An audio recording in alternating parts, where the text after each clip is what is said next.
సగర సంఘం న్యాయమైన డిమాండ్లను రాష్ట్ర ప్రభుత్వం పరిష్కరించాలని ఈ నెల 16న సగర శంకరావం పేరుతో సభ నిర్వహిస్తున్నట్లు జరుగుతుందని సగర రాష్ట్ర గౌరవ అధ్యక్షులు ముత్యాల కృష్ణ అన్నారు. గురువారం నాగర్ కర్నూలు మున్సిపాలిటీ పరిధిలోని ఉయ్యాలవాడ గ్రామ సమీపంలో విలేకరుల సమావేశం నిర్వహించారు. ఈ సందర్భంగా హరికృష్ణ మాట్లాడుతూ నాగర్ కర్నూలు జిల్లా కేంద్రంలో జెడ్పీహెచ్ఎస్ హైస్కూల్లో భారీ బహిరంగ సభ నిర్వహిస్తున్నట్లు సగర సంఘం రాష్ట్ర అధ్యక్షులు తెలిపారు. సగర కులం అంటేనే శ్రీరాముని వారసత్వం, భగీరథుని వంశం అని తెలిపారు. కానీ ఇప్పుడు సగర కులం అంటేనే రోజువారీ కూలీలు తాపి మేస్త్రిగా మిగిలిపోవాల్సి వచ్చిందని ఆవేదన వ్యక్తం చేశారు. రాబోయే ఆదివారం 16వ తేదీ నాగర్ కర్నూలు జిల్లా సగర సంఘం ఆధ్వర్యంలో సగర శంఖారావం పేరుతోని బహిరంగ సభ నిర్వహిస్తా ఉన్నాం. దీనికి ఈ జిల్లా అధ్యక్షులు గట్టు శ్రీనివాస్ సగర గారు నాయకత్వం వహిస్తూ జిల్లా అధ్యక్షులుగా వారు ఈ కంటిన్యూ చేస్తూ ఉన్నారు ప్రోగ్రాము. ప్రధానంగా ఈ యొక్క సగర శంఖారావం బహిరంగ సభ యొక్క లక్ష్యం ఏంటంటే, ఈ రాష్ట్రంలో బీసీ కులాలలో ఒకటైనటువంటి సగర కులమైనటువంటి మేము మా యొక్క చరిత్ర చాలా గొప్పగా ఉంటుంది. షట్చక్రవర్తులు సగర చక్రవర్తి మొదలుకుంటే భగీరథుడు, దిలీపుడు, శ్రీరామచంద్రుడు అంటే కృతాయుగం, త్రేతాయుగం, ద్వాపరయుగం, కలియుగం వరకు కూడా మనకు ప్రత్యేకమైనటువంటి చరిత్ర ఉంటుంది. చాలా గొప్పగా ఉంటుంది. సగర క్షత్రియులకు రాజవంశం మరి. అందుకే మేము శ్రీరాముని యొక్క వారసత్వం, భగీరథుని యొక్క వంశం. భగీరథుని యొక్క చరిత్ర మీకు అందరికీ తెలుసు. ఒంటికాలుపై 1000 సంవత్సరాలు తపస్సు చేసి సర్వజీవకోటికి ప్రాణాధారమైనటువంటి గంగమ్మ తల్లిని దివి నుండి భూమికి తీసుకొచ్చినటువంటి చరిత్ర. ఈ ప్రపంచంలో మొత్తం భూమండలంలో ఒంటికాలుపై తపస్సు చేసినటువంటి చరిత్ర ఆయన ఒకరికి ఉంటుంది. అట్లాంటి భగీరథుని యొక్క వంశం మరి. కాలానుగుణంగా మేము రాజరికం నుంచి, క్షత్రియుల నుంచి ఈరోజు ఏమని ఉన్నదంటే, మా ఉప్పరులు అంటే వీళ్ళు ఈ సమాజంలో కూలీలు, అడ్డ మీద కూలీలు కావచ్చు, లేకపోతే ఉప్పరి పని చేసుకున్నటువంటి మేస్త్రీలు కావచ్చు, భవన నిర్మాణ కార్మికులుగా మేము మిగిలిపోవాల్సి వచ్చింది. ఈ సమాజానికి అంతా తెలుసు.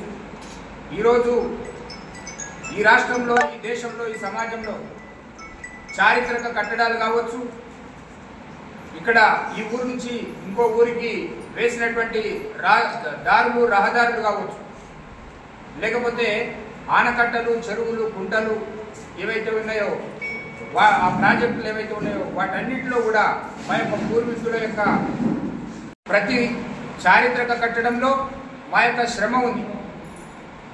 ఈరోజు ఇక్కడ ఈ బిల్డింగ్ కావచ్చు, లేకపోతే హైదరాబాద్ ఉన్నటువంటి చార్మినార్ కావచ్చు, ఈరోజు దేశ రాజధానిలో ఉన్నటువంటి పార్లమెంట్ కావచ్చు, లేకపోతే రాష్ట్రంలో ఉన్నటువంటి అసెంబ్లీ సెక్రటేరియట్ కావచ్చు, అక్కడ మక్కా మసీద్ కావచ్చు, ఇంకొక గోల్కొండ కిల్లా కావచ్చు, ఓర్గల్ కోట కావచ్చు, ఏదైనా కావచ్చు, ప్రతి నిర్మాణంలో సగరుల యొక్క శ్రమ ఉంది. చాలా గొప్ప చరిత్ర అది. ఆ రోజుల్లోనే ఒక గొప్ప ఇంజనీర్లుగా మా సగరులు చరిత్రలో చూసుకున్నట్టయితే. కానీ ఈరోజు మా యొక్క జీవన స్థితిగతులు ఎక్కడికి వెళ్ళాయంటే, రెక్కాడితే కానీ డొక్కాడలేనటువంటి పరిస్థితులు. రోజు కూలీలుగా ఈరోజు పని చేసుకుంటే తప్ప సాయంత్రానికి పూట గడవనటువంటి అనేక కుటుంబాలు ఈ రాష్ట్రంలో, నా సగర జాతి కుటుంబాలు మనకు కనిపిస్తూ ఉన్నాయి. ఇట్లాంటి దుర్భరమైనటువంటి పరిస్థితి రావడానికి కారణాలు ఏంటి?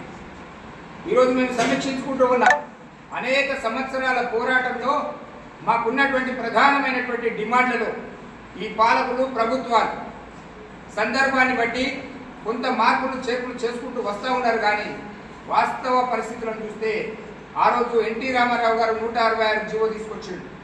అరే, ఈ సగరులు నిర్మాణ రంగ కార్మికులు, వీళ్ళు రోజు కూలీలు, సంచార జాతులకు సంబంధించిన వాళ్ళు, వీళ్ళు ఏడ పని ఉంటే ఆడిపోయి ఆ పని చేసుకొని జీవనం కొనసాగించే వాళ్ళు.